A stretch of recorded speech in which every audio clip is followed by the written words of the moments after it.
तो अब इस फॉर्मूले को आपको अप्लाई कैसे करना है, इसको एक एग्जांपल की हेल्प से समझते हैं। एग्जांपल आपके स्क्रीन पर है, आप इस एग्जांपल को देख लीजिए। एग्जांपल है 5.4.1। तो मैं यहाँ पे लिखता हूँ आंसर 5.4.1। एग्जाम में आपको भी इसी तरह से सीरियल नंबर देना है आपके आंसर शीट के बीच में, उसको ऐसे अंडरलाइन कर लीजिएगा, ठीक है। ब्लैक स्केच पेन लेके जाइएगा एग्जाम में और इस तरह से उसको अंडरलाइन कर लेना। इसके बाद जो जो चीजें आपको गिवन है वो चीजें आप लिख लीजिए, क्वेश्चन को आप पढ़ लीजिए। फाइंड द कोऑर्डिनेट, तो आपको कोऑर्डिनेट निकालना है ऑफ द पॉइंट, किन पॉइंट्स का, ये जो पॉइंट है आपके ए पॉइंट और B point, which divides the line joining. आपको ये कोऑर्डिनेट निकालना है जो क्या करता है, डिवाइड करता है किसको, जो ए और बी पॉइंट को ज्वाइन करके लाइन बनती है। हमें जो पॉइंट्स है गिवन पॉइंट्स वो आप लिख लीजिएगा और इन पॉइंट्स को अपने आप से नाम दे देना आप। Let A 3 and 5 and B हमने नाम दे दिया है, ये है आप हमारा -1 एंड 4। और इसके अलावा हमें रेशो भी गिवन है, वो जो रेशो है वो है आपका 2:3, ठीक है। कोऑर्डिनेट कैलकुलेट करते हैं। अब आप ये समझ लीजिएगा यहाँ पे ये जो वैल्यू है इट इज x1 y1, ये आप अपनी हेल्प के लिए पेंसिल से एग्जाम में लिख देना, बाद में इरेज कर देना उसको। ये है आपका x2 और y2, ये है आपका m और n। ये जो भी मैंने ब्लैक पेन से लिखा है ना, ये आप क्या कर देना, बाद में इरेज कर देना, ठीक है। ये वाला पोर्शन, ये पेंसिल से लिखना, बाद में इरेज कर देना। तो हम यहाँ पे x की वैल्यू निकालते हैं। पहले आपको फॉर्मूला लिखना है mx2 n x1 m plus n is equal to, m की वैल्यू है आपकी 2, ठीक है, और n की वैल्यू है 3। यहां मैंने ऐसे ब्रैकेट लगा दी। x2 की वैल्यू है आपकी -1, x1 की वैल्यू है आपकी 3, नीचे आ जाएगा आपके पास 2 + 3। ये हो गया आपके पास -2, ये हो गया आपके पास 9, नीचे हो गया आपके पास 5 और 9 - 2 हो गया आपके पास 7 डिवाइडेड बाय 5। तो ये हमें x की वैल्यू तो मिल गई है।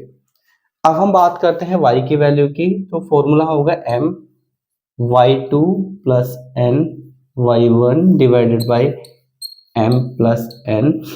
अगेन 2, यहाँ ब्रैकेट लगा लेते हैं 2, और ये मैंने m और n की वैल्यू पुट कर दी, यहाँ नीचे भी 5 ही आएगा, ठीक है।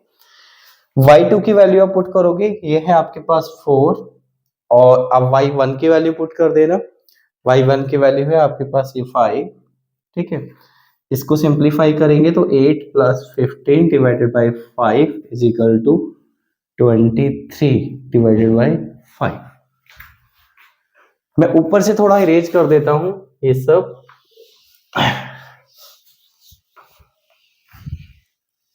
क्वेश्चन में अब आपसे जो कोऑर्डिनेट पूछे थे वो हमें मिल गए हैं। हम एक हेडिंग बनाएंगे, रिक्वायर्ड कोऑर्डिनेट, ठीक है। जो आपका रिक्वायर्ड कोऑर्डिनेट है वो है xy इज इक्वल टू 7 5 23/5, ठीक है। इसके बाद हम नेक्स्ट एक एग्जाम्पल और है उसको डिस्कस करते हैं। आपकी स्क्रीन पर एग्जाम्पल देख लीजिएगा। एग्जाम्पल है 5.4.2, ठीक है। तो मैं थोड़ा सा यहाँ चेंज कर लेता हूँ, ये कर दिया मैंने 2। अभी हमारे पॉइंट्स चेंज हो गए हैं, पॉइंट्स हो गए हैं हमारे 4 एंड 7 और 3 एंड -5, और रेशो हो गया है हमारा 3 एंड 4, ठीक है। तो चलिए इसको सॉल्व करते हैं। अभी पहले तो मैं चेंज कर लेता हूं,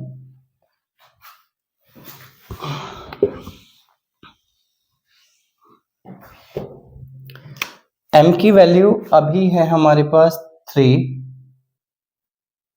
+ 4, ठीक है। नीचे आ जाएगा आपके पास 3 + 4, और ये नीचे भी 7 ही आ जाएगा, यहाँ पे भी 3, एक ब्रैकेट हम बना लेते हैं ऐसे, ठीक है। ये थोड़ा ज्यादा कंजेस्टेड हो गया है, पहले इसी को कर लेते हैं।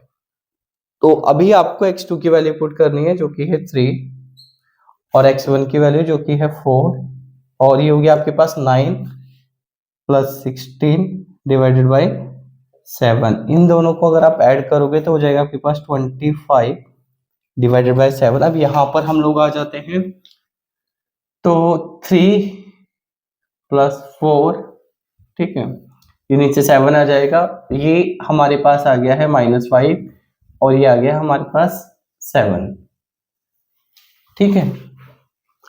एक सेकेंड।